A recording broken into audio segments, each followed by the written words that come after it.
We are all born geniuses. Every single one of you is brought into this world born a genius. We do not become geniuses in this world.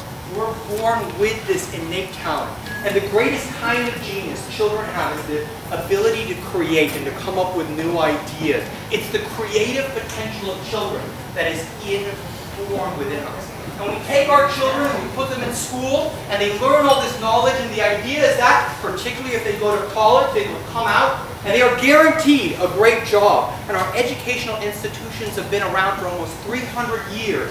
And their job is to unleash the potential of our children. But there's a problem. It's not working anymore, right?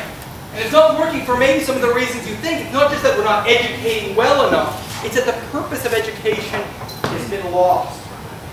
We're supposed to teach kids knowledge, but in the future, the challenges of the future are things we don't even understand. Change comes so quickly. Our children are being educated to solve problems that they are not even exposed to yet.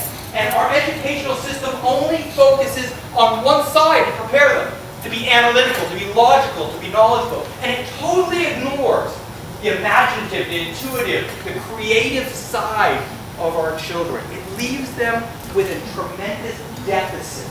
They are incapable of using these skills that they were born with from the very beginning.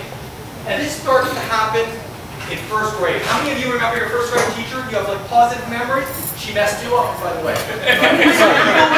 Talking that the only way to be educated was to get from one point to the other. Give me that one right answer. Don't explore around to find the alternative answer. Teachers are forced to teach kids to be ready for a test, right? So they focus on what is known, what is logical, what is currently possible, and they totally ignore teaching kids to think about the unknown, to think imaginatively, or to think about the possibility of something audacious. They don't teach kids to imagine something beyond what is in the textbook, right? They teach them a fear of failure, right? If you raise your hand and you give the wrong answer, that's a big red X. But we need to be teaching kids to be risk takers. Try and fail. Try again and fail. Try a third time and succeed. That's how anyone has been successful in life. But we handicap them, teaching them to avoid any risk whatsoever. We need our kids to be constantly questioning. But that's not what schools teach them to do. Don't question. We don't have time for that. But kids who question start to discover new things for themselves. They challenge assumptions. They look at things in new ways. All ideas start as great questions, but our children are taught not to ask why. So they stop doing it. We also need to teach them to imagine the impossible. Right now we teach them that only what is known is important, because that's the only thing that's on the test. We don't teach them that just because it hasn't been done doesn't mean you can't do it. Just because it's impossible today doesn't mean in one day it won't be possible. We need them to challenge the status quo of things. But we teach them instead to stay within the lines, do what it's saying. We also don't teach them that different is good. If you stand up from the crowd in school, you get ostracized, and this is not a good thing. Because what is different is what is valuable. All change comes at some level of risk. But children are taught to avoid this thing. Do it the way I showed you it was. Don't give me a different answer than what's going to be on the test.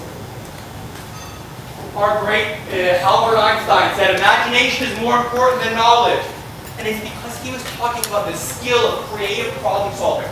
All of these people here, Walt Disney, Richard Branson, from Apple Computer here, Steve Jobs, were all creative problem solvers, not analytical problem solvers.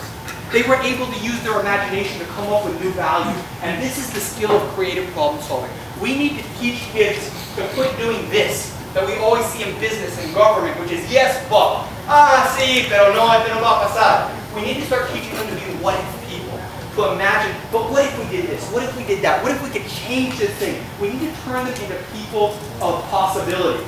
Because the world is changing. We're no longer in the industrial world anymore, where our machinery and our resources is what matter, right? We're in the world of ideas. It's a country, and it's a person, and it's a company's ability to create new ideas that matters in the future that's right in front of us right now. And here's it actually said by someone else.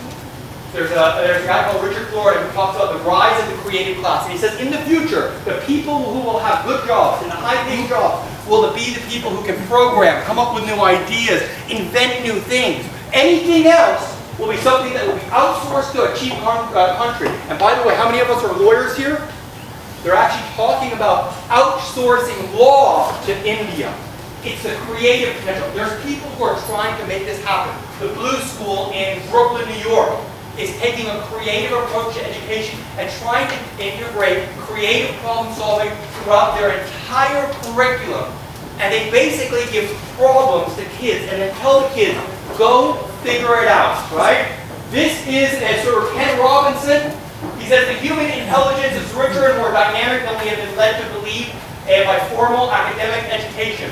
He's working with the Royal Society of Arts on an Open Minds project which has launched in 200 schools in England to make English kids creative problem solvers of the future. Because England understands that their future depends on these kinds of people.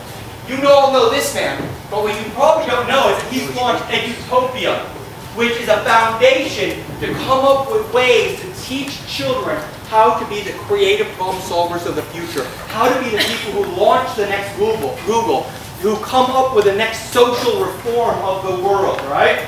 This was No Right Brain Left Behind, was an innovation challenge to address the creative crisis in America. And they're trying to reach out to the president's goal of out-innovating and out-creating the rest of the world by coming up with a challenge to come up with the best ideas to bring creativity back to the classroom. And this challenge just ended, and they're going to convert those ideas into new things.